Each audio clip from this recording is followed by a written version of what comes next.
Right, thank you so much everyone for having me here. I'd like to start by acknowledging that my home is on the traditional, ancestral, and unceded territory of the Tsleil-Waututh people. It's important to start with that, to acknowledge not only the people who've been taking care of the land, but also that the lands have been used by them traditionally. They've been passed down by the ancestors over time, and the land was never voluntarily turned over to the land. I'm an employee of North Vancouver School District, and our district is on the territory of the Squamish and the Tsleil-Waututh people. I'm also a UBC student, and our university is on the Musqueam, Squamish, and Tsleil-Waututh territories. Before I address the questions, I'd like to begin by introducing myself. So I don't have a traditional name and I don't have my traditional language. Residential schools were quite effective in my family in that when my grandmother went, she didn't want her children to experience what she did, so she taught none of the language to her children, which means my mother didn't teach me any. And my grandmother's name was not passed on to my sister before she passed to spirit, so none of us has a traditional name.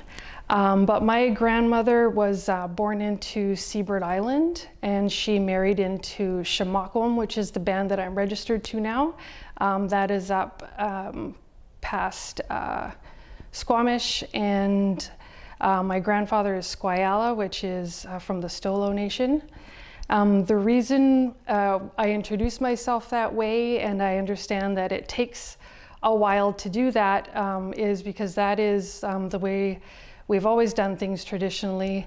And it's interesting doing work with the Squamish Nation. I've had a few times elders pull me aside and ask me which family I'm from, because they recognize that I'm First Nations, but they couldn't locate me to one of the families. So it is very relevant to identify yourself by your community and by your family. And I guess maybe that is one question about belonging is, as a teacher or as an educator, when you introduce yourself, how do you introduce yourself? And how do you know yourself? So if you're Scottish, for example, do you know about your background? Do you know your family stories? And do you have your language? And if not, how come you haven't had the opportunity to do that exploration for yourself? I think it's important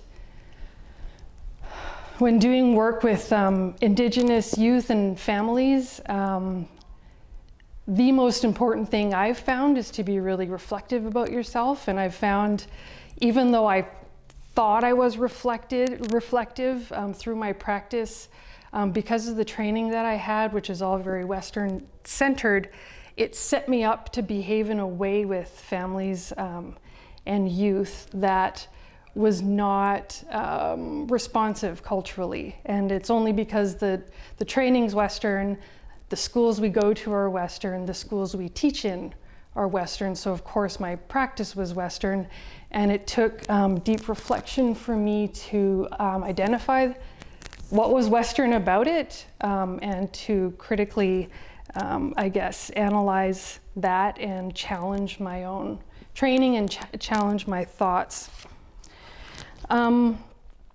With respect to belonging, so prior to being a school psychologist, I was a teacher with Vancouver School Board and North Vancouver School Board for 9 years. I've taught in 14 schools, and in all of them I ran into racism. Some of them like bring the union in kind of racism. That's when I was teaching. So of course in none of the schools I've worked in have I felt belonging, and I'm a confident, educated Indigenous woman. So for me to go through those experiences and not feel belonging, I guess my question is, how are you creating a sense of belonging for your children? And how are you questioning your own practice in order to do that? With respect to transitions and pathways, I guess right now I'm in a doctoral program at the University of British Columbia. It's the School in Applied Psychology program. They just changed the name. It was School Psych. Anyway, and part of my internship was working with post-secondary students with disabilities at SFU and UBC. And so I learned about Indigenous student persistence. Prior to that, I'd worked from K to 12, and then I got to see it post-secondary. So I guess my question to you is, what do you know about Indigenous student persistence in post-secondary? And how are you addressing that with your high school students? And how are you addressing that with your elementary students? Because actually that's when we have to start, the expectation is in elementary. With respect to ways of knowing and perspectives, I've got a lot of questions to ask you about this. And if you need resources, I guess work with the Squamish Nation to get them from me. One question I like to ask of non-Indigenous educators is, to what extent do you understand what traditional learning is? So I've had several elders say, you know, it's good that you're getting all these degrees. That's really valuable. However, that's not true knowledge. So true knowledge would be knowledge of my territory, knowledge of my language, because actually without the knowledge of my language, I don't know all our stories.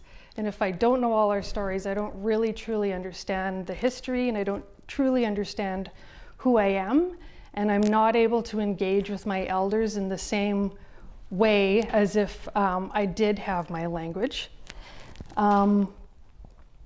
And I've also been told, you know, traditional learning, the classroom was the forest, or the ocean was the classroom. And to what extent do you as an educator accept other ways of knowing and accept other sources of knowledge? So I guess I'm thinking about, I know the BC Ministry put out the PDF about Indigenous worldviews once they started making the transition with the curriculum. I guess my question is, do you refer to that for your idea of what Indigenous worldview is? Have you engaged with community members yourself? Have you invited any Squamish Nation community members in to the classroom? Do you know how to invite one in, or do you know how to host someone? Or do you know how to find all the information out if you don't know any of the answers to those questions? I think too, when educators are thinking about learning, oftentimes we get stuck in this idea that youth need to be tested individually, and even when they're in group projects, we tend to give one grade for each individual. I guess, how much are you stuck on the idea that each individual needs to have a grade at the outcome of whatever activity it is that you're doing? And with respect to the Indian Act, do you think that the Indian residential schools were the only damaging policy?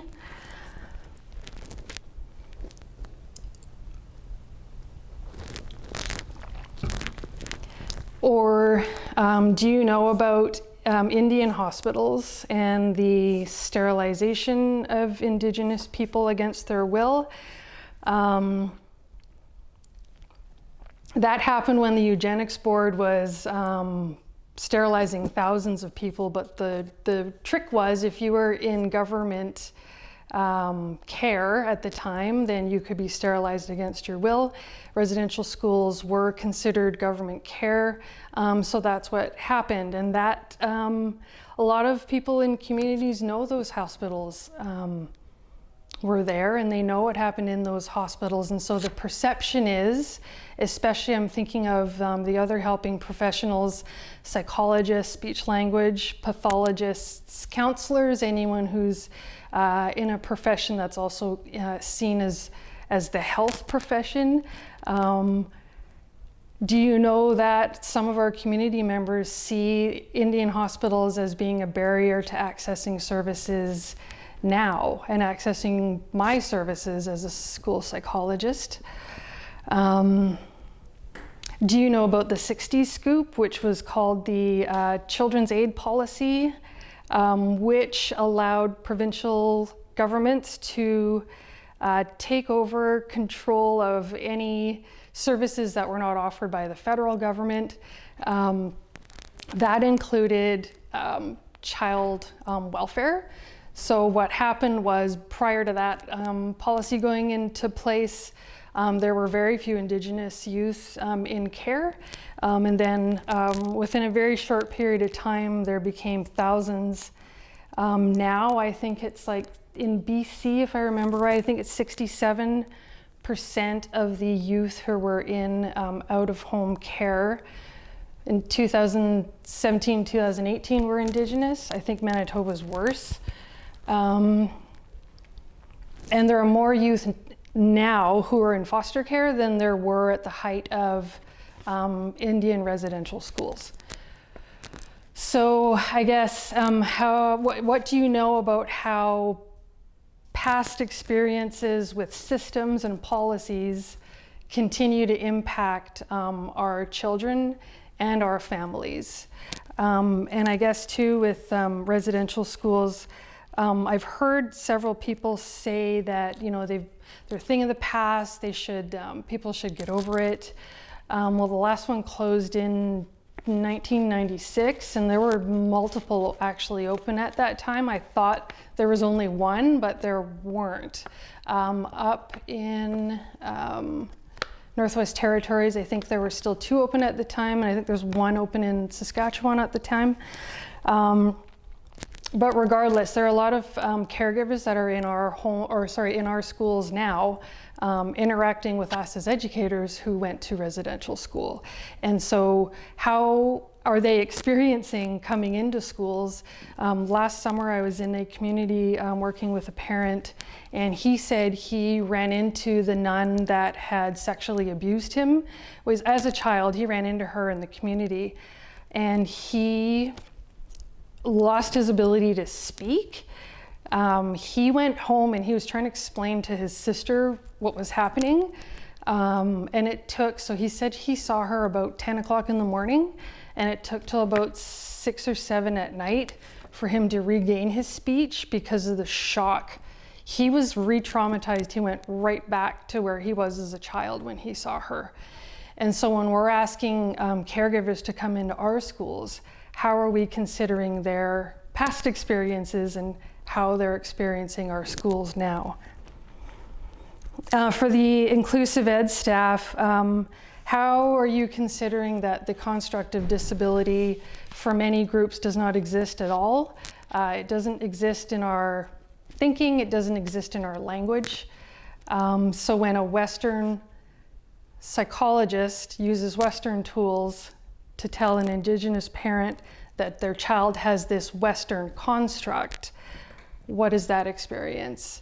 And how is the staff, I guess, decolonizing their processes to make the assessment process more comfortable for youth? And I guess a question too, sorry, I just touched my mic. A question too, maybe this is more admin. How have you decolonized your documents? So when you're looking at the documents that you're sending home, documents that are being used in classes, To what extent do you see images that are relevant to Indigenous people? And to what extent do you just see boxes, writing, and numbers? Well, I hope as my questions have spurred some thoughts for you. I acknowledge that I am on my own path to reconciliation as a special education teacher, well, inclusive ed now. At the time we were called special ed teachers, pulling students out, doing one-to-one intervention.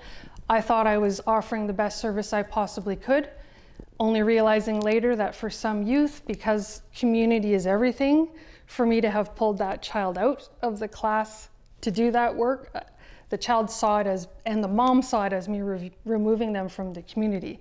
So I've moved on my own pathway. I've still got a long way to go, and I don't think there really is like an end to it. I think it's about the process. And I invite you to sit with your discomfort. I sit with mine all the time, and I find that I'm a better educator for it.